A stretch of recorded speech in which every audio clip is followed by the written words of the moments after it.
Persoalan yang kita nak rungkaikan ialah apakah faktor yang menyumbang kepada keruntuhan dan kegagalan sesebuah institusi rumah tangga. Apakah faktor yang menyumbang kepada keruntuhan atau kegagalan sesebuah institusi rumah tangga, tuan-tuan? Menurut kajian ada dua faktor. Pertama, faktor dalaman. Yang kedua, faktor luaran. Faktor dalaman, tuan-tuan, ada dua. Faktor dalaman ada dua. Pertama, iaitu kelemahan kepimpinan suami. Faktor dalaman yang pertama iaitu kelemahan kepimpinan suami. Suami lemah dalam memimpin isteri dia.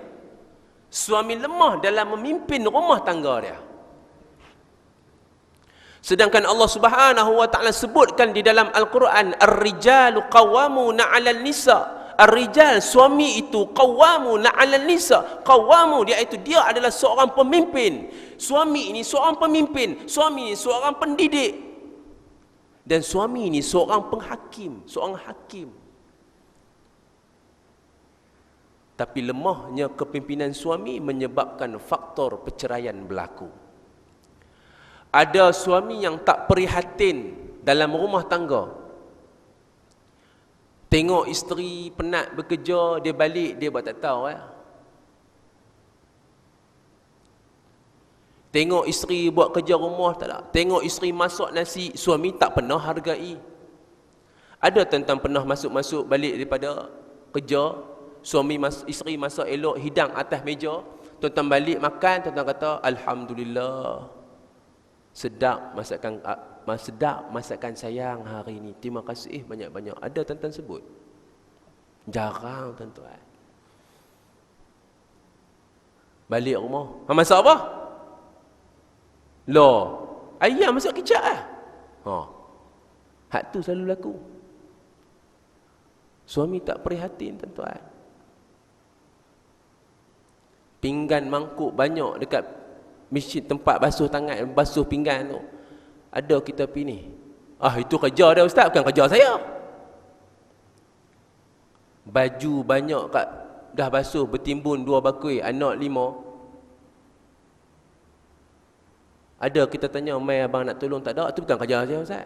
Tuan-tuan, Sayyidina Umar Al-Khattab, satu ketika sahabat nak minta pandangan dia sebab suami dia, isteri sahabat ni jenisnya beletiak. Tahu beletiak? Tahu no? Popek ni beletiak. Satu hari sahabat ni dia nak pergi jumpa dengan Sayyidina Umar. Kenapa nak pergi jumpa Sayyidina Umar? Dia nak minta nasihat. Suami dia ni, Allah, isteri dia ni, dia tak tahan dah telinga. Maka dia pergi ke rumah Sayyidina Umar Al-Khattab. Bila sampai di rumah, tak dan dia nak bagi salam lagi, nak jumpa dengan Sayyidina Umar, dia mendengar isteri Umar pula popak duk marah Sayyidina Umar.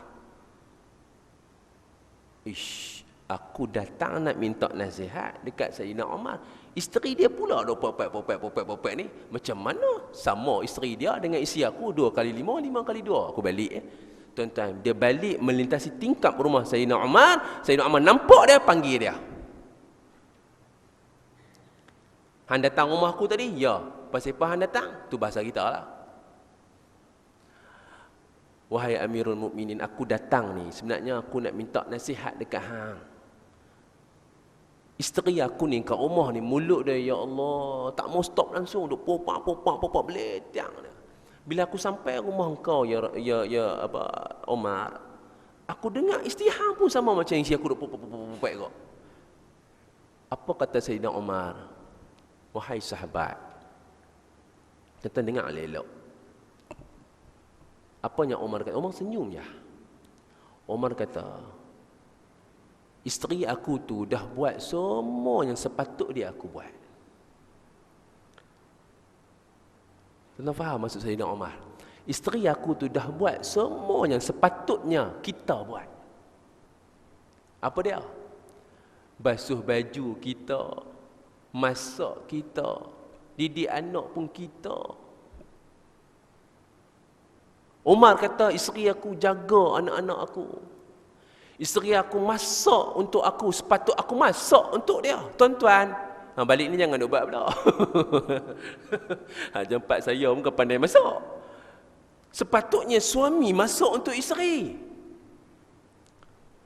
Sepatutnya suami pergi basuh pakaian semua.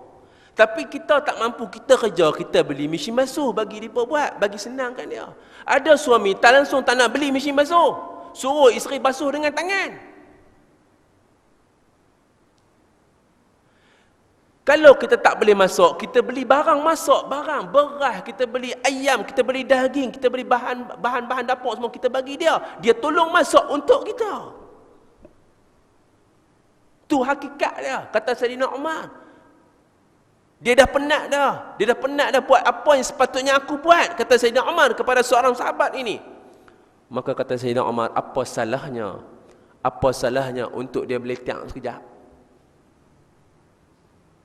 Sayyidina Umar biarlah. Tuan-tuan kalau dapat bini lagu tu, tuan-tuan biar lah. Itu elok balik. Biar dia beletak, popak. Habis dia beletak, kata jom kita pergi Tesco.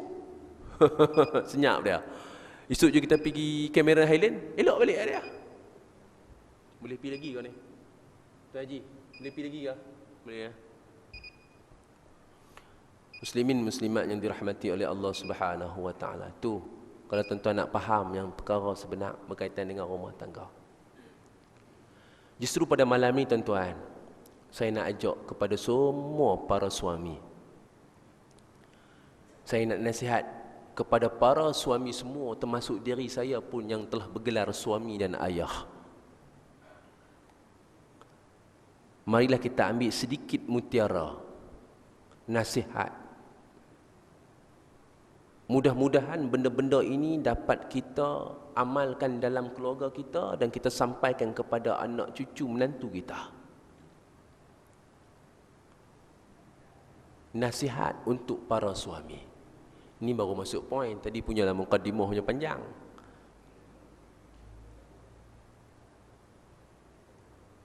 Pertama sekali tuan-tuan, sebagai seorang suami kita kena ingat bahawasanya isteri itu, wanita itu, suami kena tahu dan suami kena faham bahawasanya isteri atau wanita itu dijadikan oleh Allah Subhanahu wa taala itu fizikal dan emosi dia lemah. Isteri atau wanita Allah Ta'ala jadikan emosi dan fizikal dia lemah. Tetapi bukan bermakna wanita itu lemah. Ada kala wanita ini, isteri ini, otak dia lebih cerdik daripada suami. Ada kala suami ini, isteri ini lebih kuat daripada suami. Kita tengok bila pergi umrah. Hak suami duk pegang lah, masa sa'i duk pegang kayu tu. Isteri jalan steady je. Tu 60 tu. Yang dimaksudkan dengan lemahnya fizikal dan emosi ni tuan-tuan, isteri ni mudah terguris. Wanita ini mudah terguris. Wanita ini mudah terluka hati dia. Wanita ini mudah terganggu emosi dia. Dan wanita ini mudah terasa hati dia.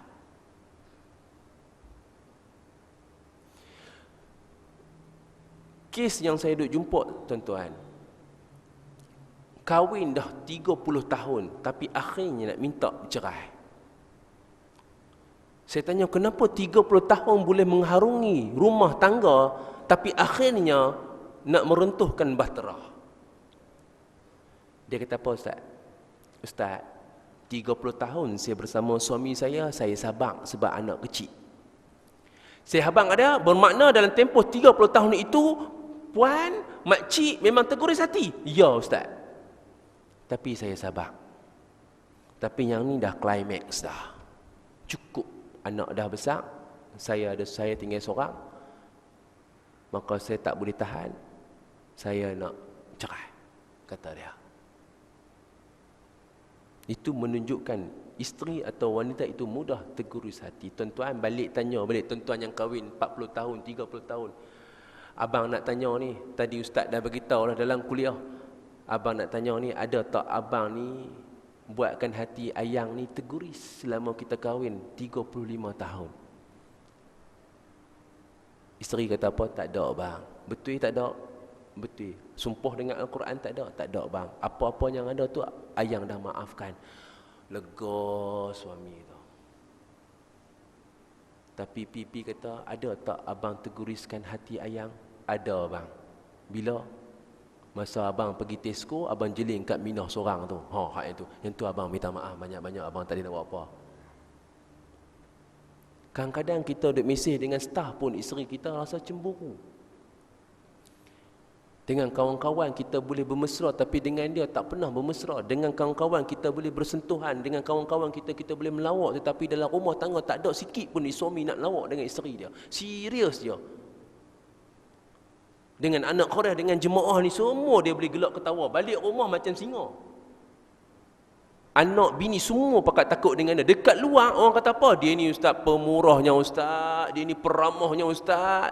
Ustaz jumpa dia tak ada, ustaz nak cakap dia bagi salam dulu kat kita. Punya baiknya. Bila balik rumah jadi singa jantan yang cengeng, tuan-tuan. Tu dia. Jadi tuan-tuan kena ingat, sebagai seorang suami, kita kena selami hati, perasaan dan emosi isteri kita. Allah sebut dalam Quran kata apa? Wa'ashiruhunna bil ma'ruf. Wahai para suami, pergaulilah isteri kamu itu bil ma'ruf, dengan baik, cakap baik tuan-tuan. Jangan cakap kasar. Jangan panggil bini hoi. Jangan panggil bini, jangan kita cakap dengan ni, aku, hang, kasar tuan-tuan. Sebab tu saya cakap, bila dalam akad nikah saya selalu pesan, lepas kahwin nak panggil apa dekat isteri? Sayang, betul. Saya pesan kalau nak panggil sayang, sampai umur 40 kena panggil sayang. Jangan 40, pak hang, mak hang, pak hang. Tu pak hang lah tu. Mak hang buat ayang, mak hang masak apa lah ni? Mak hang buat apa lah ni? Mak hang, pak hang. Adakah itu wa'ashiruhunna bil ma'ruf? Tak ustaz, ni orang Penang biasalah ustaz. Oi, kasar sikit. Kalau tak boleh kahwin dengan tak boleh kasar, suruh kahwin dengan orang Penang lah ustaz. Wallahu taala alam. Saya lahir kat Selangor, duduk dekat Penang lama-lama. Sampai umur 70, tok hang, nek hang. Minta maaf Haji panggil lah kot. Tuan-tuan, sayang sampai ketua sayang. Tapi benda tu tak boleh. Tak boleh lah ustaz. Allah, jadi geli geleman lah ustaz. Awak jadi geli geleman, saya pun tak faham. Kenapa tak boleh? Sedangkan wa'ashiruhun nabil ma'ruf, panggil dengan elok, panggil isteri kita dengan elok. Kadang-kadang cakap dengan anak-anak ni, depan anak-anak cakap benar lagu tu. Tu pak hang lah tu. Tak motor tak betul. Dah tahu kaki sakit, terhinjuk-hinjuk, tak motor tak betul. Tu pun gagah nak pergi surau masjid lagi. Duduk rumah tak mau. Duduk pergi tu. Saya tak tahu lah kot dialog ni ada kot dialog tuan-tuan kot. Tu mak hang lah tu. Tu. Kehidupan setelah 40 tahun ke atas. Nampak tuan-tuan?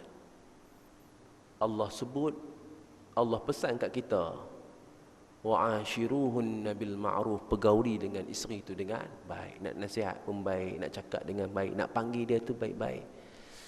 Kalau nak panggil nama Minah, mai jap abang panggil jap, mai jap abang nak cakap sikit, tak boleh ke? Minah, hoi, turun.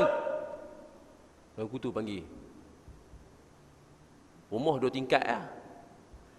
Rumah kluster biasa lah kan. Panggil macam tu semua dengar. Satu taman dengar. Tuan-tuan, tu yang pertama yang suami kena tahu. Yang kedua suami kena tahu. Suami kena tahu sifat, sikap wanita, kelemahan wanita, kekurangan wanita, untuk suami ini mewujudkan perasaan toleransi dan hormat pada isteri dia. Baru dia boleh selami. Tuan-tuan yang ada depan saya ni, Yang dah kahwin setahun ke, 2 tahun ke, 10 tahun ke, 15 tahun ke, 30 tahun ke, tuan-tuan kenal tak lagi sifat isteri tuan-tuan? Tuan-tuan kenal tak lagi kelemahan dan kekurangan isteri tuan-tuan? Saya selalu pesan dekat pasangan, tuan-tuan, masa bertunang semua indah, betul? Masa nak kahwin semua indah, betul? Masa dah lepas bernikah, hang akan tahu suami hang lagu mana, hang akan tahu isteri hang lagu mana. Hang akan tahu kekurangan suami hang akan tahu kekurangan isteri hang. Dalam bab ini, suami akan kenal kekurangan isteri dia. Suami akan kenal sifat isteri dia. Apa Ustaz, isteri saya tak pandai masak, Ustaz. Ustaz, rupanya isteri saya ni orang yang cengeng daripada singa lagi, Ustaz. Masa kahwin elok, Ustaz. Tak tahu lepas-lepas tu dia jadi cengeng macam mana, tau. Ada suami lepas seminggu jadi apa? Jadi samsing. Lepas seminggu jadi samsing. Cakap tak ada elok-elok dah. Cakap sikit tangan lepas, cakap sikit kaki lepas. Kita, tuan-tuan, dah selami ke belum? Justru Nabi SAW ajak kita untuk kita selami sifat, kelemahan, kekurangan yang ada pada isteri kita sebagai seorang wanita. Nabi sebut dalam satu hadis yang diriwayatkan oleh Bukhari dan Muslim, muttafaqun alaih. Nabi kata apa? Istausu bin nisa'i khairah. Bergaulah dengan isteri kamu, dengan wanita-wanita ini, yakni isteri kamu ini, khairah, dengan baik. Kenapa Nabi wasiat kita lagu tu? Fa innal mar'ata khuliqat min dila'in. Sebab kata Rasulullah, wanita itu, isteri itu, khuliqat min dila'in, dijadikan daripada tulang rusuk. Ni tuan-tuan tahu tak lagi isteri kita yang ada kat belakang tu, yang ada dekat rumah tu, Allah Ta'ala jadikan mereka tu daripada tulang rusuk. Allah tak sebut dalam Quran, tapi Nabi sebut dalam hadis, muttafaqun alaih, bukan hadis dhaif. Muttafaqun alaih, Bukhari dan Muslim. Kemudian Nabi sambung lagi, Nabi kata apa? Wa inna a'wajama fid dila'in a'lahu. Bahawasanya sesungguhnya bahagian yang paling bengkok sekali dalam tulang rusuk wanita ini adalah a'lahu, di bahagian atas. Nabi sebut. Ingat tuan-tuan, para suami kena ingat. Fa in zahabta tuqimuhu kasartahu.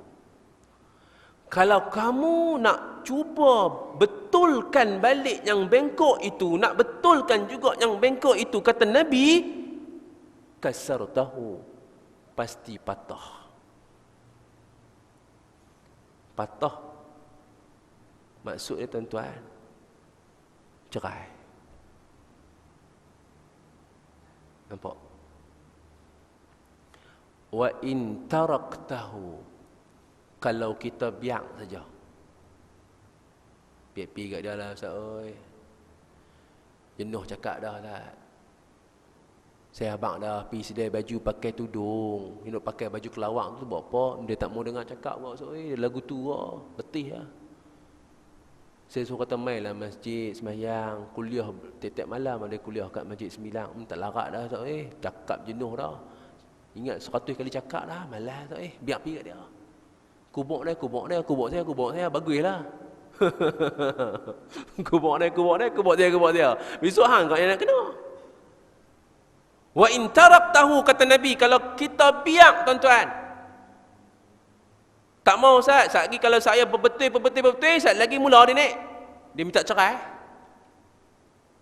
Wa in taraktahu, kata Rasulullah, kalau kita biarkan, lam yazal a'waj,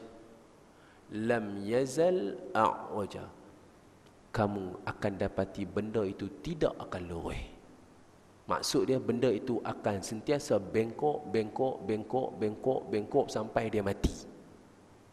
Wa in taraktu, maksud dia duk buat lagi kesilapan, dia duk buat lagi dosa, dosa sampai dia mati. Sampai dia mati tak apa, dia mati dulu. Kalau kita mati dulu, nak jawab lagu mana dengan Allah Ta'ala?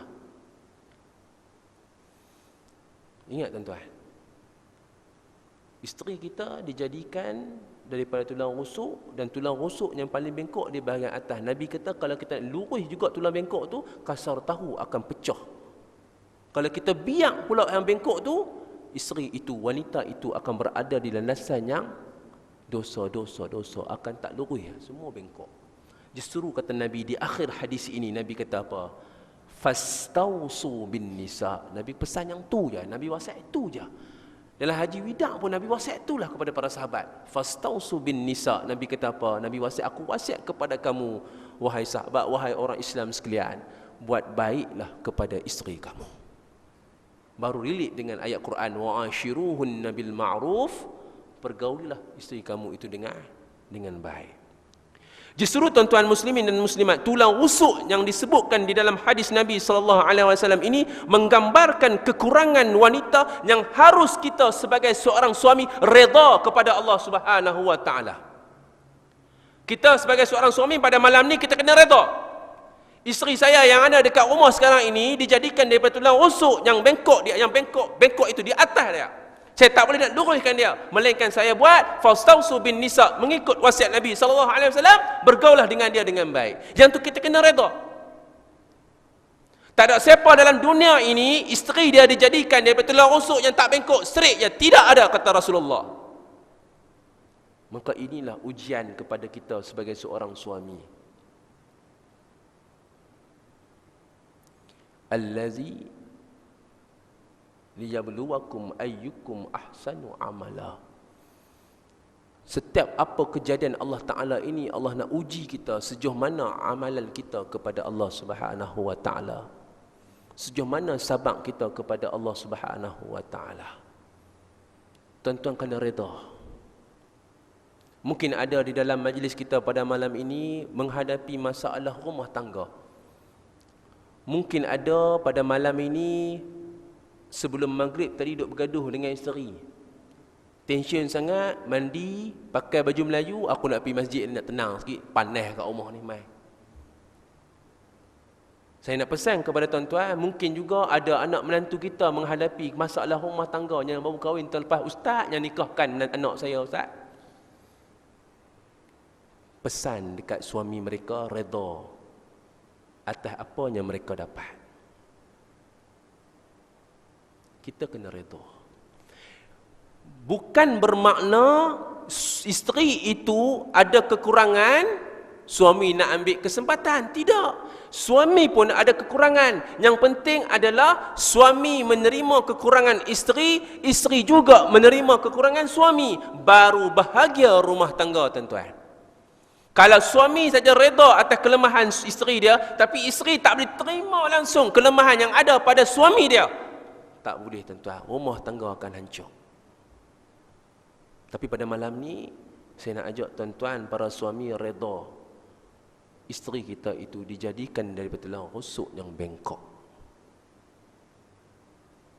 Baik, itu nombor 2. Nombor 3. Apa yang suami kena tahu ialah kita tidak akan dapat menemui kesempurnaan pada isteri kita. Seorang suami tak dapat menemui kesempurnaan pada isteri dia. Apa yang dia nak? Siapa yang tak nak, tuan-tuan, isteri taat kepada kita 100%, betul tak? Siapa yang tak nak bila kita cakap A, dia buat A? Siapa tak? Tapi kita kena ingat, kita takkan jumpa walaupun kita kahwin silih berganti. Tak mau tak ni? Karut lah. Cakap tak mau dengar. Kahwin lagi satu. Pisah hak yang tu, kahwin hak lain. Tak jumpa juga hak nombor 2. Ngarut dia ni pun sama. 2 kali 5. Buh nombor 3. 3 pun sama. Ngarut dia ni buh nombor 4. 10 kali kahwin. tak jumpa juga masalah, tak selesai masalah. Sebab dia takkan jumpa. Sebab tu Allah Subhanahu Wa Taala pesan dekat kita tuan-tuan dalam surah An-Nisa ayat 19. Balik pergi tengok balik. Surah An-Nisa ayat 19 Allah pesan kat kita. Apa yang Allah pesan? A'udzubillahi minasyaitonirrajim wa 'ashiruhunna bil ma'ruf fa in karihtumuhunna fa 'asa an takrahu syai'an wa yaj'alallahu fihi khairan katsira. Kata Allah Taala, apa dia? Wa 'ashiruhunna bil ma'ruf, pergaulilah isteri kamu itu dengan yang baik. Fa in karihtumuhun, jika kamu merasai benci kepada isteri kamu disebabkan akhlak dia, fa in karihtumuhunna,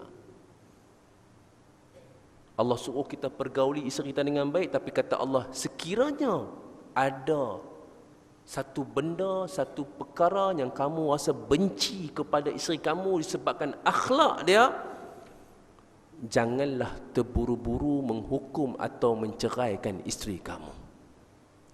Kenapa kata Allah? Fa'asa an takrahu syai'an, kerana boleh jadi kamu benci sesuatu itu. Wa yaj'alallahu fihi khairan katsira, kata Allah. Allah hendak menjadikan pada yang kamu benci itu kebaikan yang cukup banyak. Faham tuan-tuan? Dalam isteri, dalam rumah tangga, kita akan kenal kelemahan isteri kita. Kalau kita tak sukalah perangai isteri kita yang satu ni, jangan kita simpulkan keseluruhan dia. Mungkin apa yang kita tak suka itu tuan-tuan, Allah nak jadikan kita ini,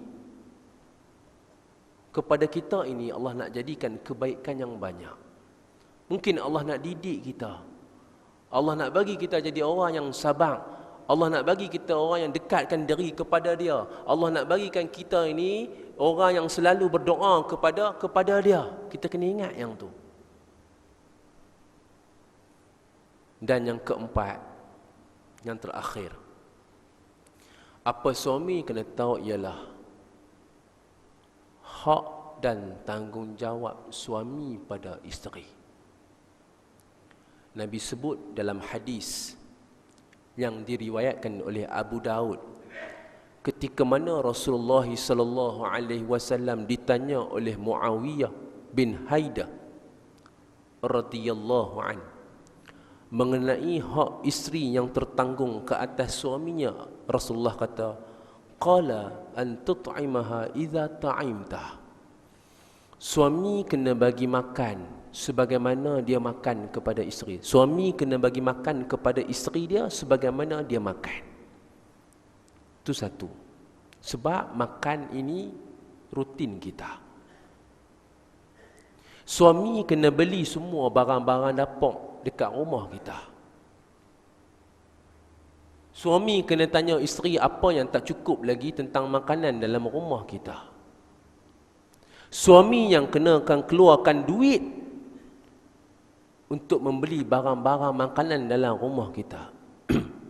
Malah kata ulama, isteri boleh beri peringatan kepada suami yang tak nak bagi nafkah makanan ini, sama ada bagi nafkah ataupun lepaskan dia. Sampai tahap lagu tu. Suami yang tak nak bagi nafkah ini, isteri boleh nasihat dia, abang tolong beli beras abang, oi kita nak makan apa ni. Bagi nasihat, dia tak mau juga. Isteri boleh kata-kata tak apa, kalau abang tak boleh bagi nafkah, lepaskan cek. Sampai tahap lagu tu tuan-tuan. Dalam Imam Syafi'i, dalam mazhab Imam Syafi'i pula, diterangkan kadar nafkah itu. Bagi suami yang kaya, nafkah itu kepada isteri, nafkah makanan itu 2 cupak sehari. Allah, KL. Kita lebih dari 2 cupak, sekampik beras kan 2 cupak lagi dah. Tu Imam Syafi'i punya pandangan. Suami yang sederhana 1,5 cupak sehari.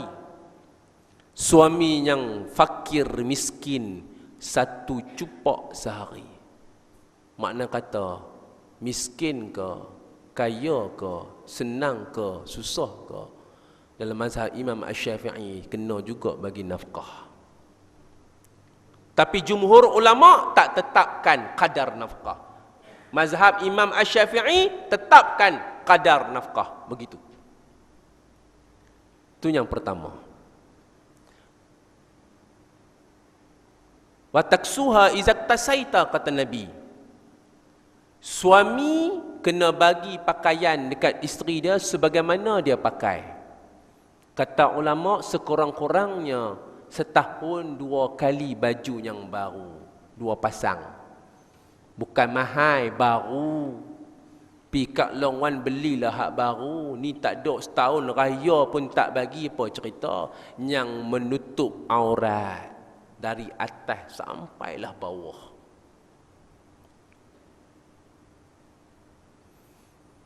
Wa taksuha izak tasaita wala tadribil wajha, kata Nabi. Jangan pukul muka isteri kamu, kata Nabi. Sebab apa tuan-tuan? Sebab muka itu lambang kecantikan wanita, maruah dia. Nabi tak bagi pukul. Habis ustaz geram sangat nak buat lagu mana? Nabi sebut fadribuhun darban ghaira mubarrih.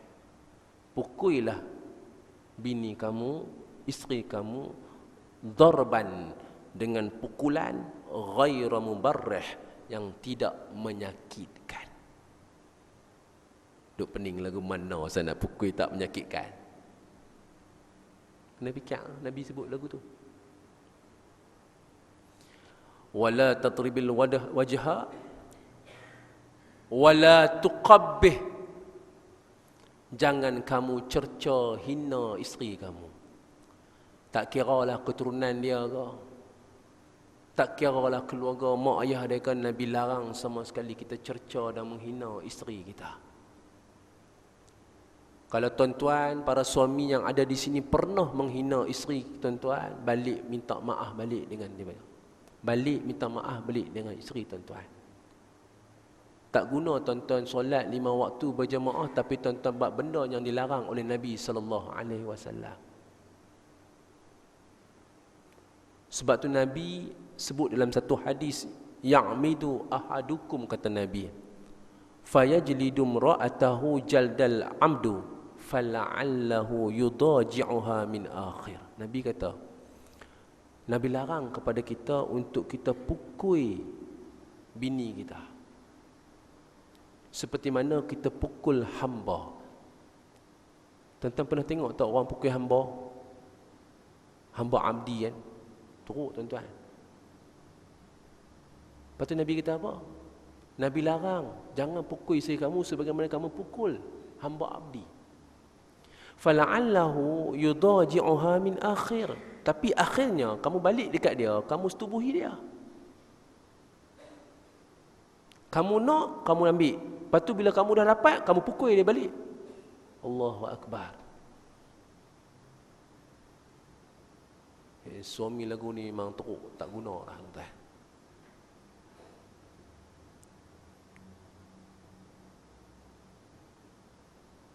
Ni 4 yang sempat saya bagi kongsi dengan tuan-tuan, yang perlu tuan-tuan sebagai suami tahu. Cukuplah 4 ni. Tuan-tuan balik amal, tuan-tuan balik muhasabah dari tuan-tuan. Di seluruh muslimin dan muslimat yang dirahmati Allah, kesimpulan daripada majlis kita pada malam ini, saya nak simpulkan 5 perkara. Pertama, saya nak ajak tuan-tuan dan perempuan, ibu-ibu dan ayah-ayah, marilah kita balik ke jalan Islam. Para suami, jadikan Rasulullah itu sebagai role model dalam memimpin rumah tangga.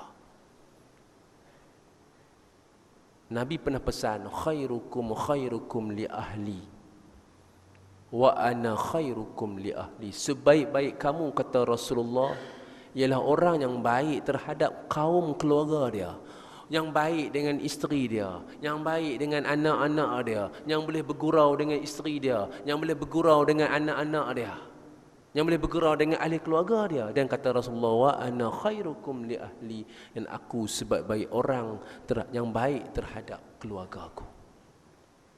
Jangan kita jadi sesetengah orang baik dengan sahabat-sahabat dia. Boleh belanja sahabat-sahabat dia makan di luar, tapi dengan anak isteri tak pernah satu sen pun belanja ke anak isteri dia. Bila cakap dengan kawan-kawan ni, nak tolong kawan-kawan ni, cakap pukul 12 malam, 3 pagi, 2 pagi, hang cakap, hang telefonnya, aku boleh keluar ambil kunci motosikal, aku boleh tolong apa saja. Bila bini minta tolong sikit, habis. Ini bukan orang yang terbaik. Ini bukan suami yang terbaik. Suami yang terbaik, kata Rasulullah, ialah suami yang baik terhadap ahli keluarga dia. Jadi jadilah kita suami yang baik terhadap isteri, suami yang baik terhadap anak-anak, suami yang baik terhadap ahli keluarga. Yang kedua, suami isteri kena muhasabah diri berkaitan dengan tanggungjawab dan kewajipan masing-masing. Carilah buku mana-mana, tengok tanggungjawab suami, tengok tanggungjawab isteri, checklist, aku dah buat belum. Tak pun paling mudah tuan-tuan, panggil isteri kita duduk dengan kita, antara kita dengan dia saja. Lah ni abang nak tanya dekat ayang secara jujur, apa lagi hak ayang yang abang belum tunaikan? Isteri abang pula, abang tolong abang dekat saya, tolong abang dekat ayang, apa lagi hak abang sebagai suami yang saya belum tunaikan kepada abang? Masing-masing suami cakap, ada 2-3 perkara yang abang nak tapi ayang tak buat. Apa dia? Bagi tahu, nanti ayang cuba betulkan. Isteri pula abang, ada lagi 2-3 perkara yang hak saya abang tak tunaikan. Apa dia? Abang tu terang. Ini cara kita bermuhasabah. Itu lebih baik. Buat tuan-tuan, jumpa isteri kita, tanya isteri kita. Kalau isteri kita kata tak ada dah, abanglah yang terbaik, insya-Allah. Alhamdulillah tuan-tuan. Isteri pun kata tak, suami pun kata tak ada lah. Insya-Allah kita jaga sampai akhir hayat kita. Yang ketiga tuan-tuan, suami isteri kena berlapang dada untuk terima kelemahan dan kekurangan pasangan masing-masing. Tolong berlapang dada. Yang keempat, kepada suami, tolong buang sifat-sifat yang mazmumah dalam rumah tangga. Panah baran, tolong buang. Panah baran ganti dengan ubat sabar. Ambil wuduk, masuk masjid, solat sunat 2 rakaat, hilang marah tu. Ego tolong buang. Banyak suami ego. Banyak suami yang tidak mahu mengakui kelemahan yang ada pada diri dia. Ego. Buang tuan-tuan. Bukan suruh tuan-tuan cerita dekat kawan-kawan. Antara suami isteri saja. Suka ungkit mengungkit, buang. Tu sudah ungkit lah 20 tahun yang kahwin dulu. Dulu abang nak cari duit, nak kahwin dengan hang bukan senang. Mas kahwin dah 6,000, belanja hantaran 10,000, 16,000. Hang tak tahu abang kerja makan Maggi saja, pagi Maggi, petang Maggi, malam Maggi. Ikat perut, ungkit 10 tahun yang dulu. Tak usah tuan-tuan. Jangan ungkit mengungkit. Buang. Yang mana kaki pukul, tinggalkan. InsyaAllah aman rumah tangga. Dan yang terakhir tuan-tuan, saya pesan kat diri saya dengan diri tuan-tuan, para suami khususnya, ingatlah, rumah tangga yang kita ada sekarang ini ibarat kapal kecil di tengah lautan yang sentiasa dilambung ombak dalam cuaca yang tidak menentu. Ada kala cuaca elok, tenang rumah tangga tersebut. Ada kala cuaca ribut, berombak lautan tersebut, bergelora rumah tangga tersebut. Ada kala begitu tuan-tuan. Justru dalam hal ini tuan-tuan, suami itu, kita ini sebagai suami adalah nakhoda dia. Kitalah yang menentukan nak tenggelam ataupun nak elok dia kapal tersebut.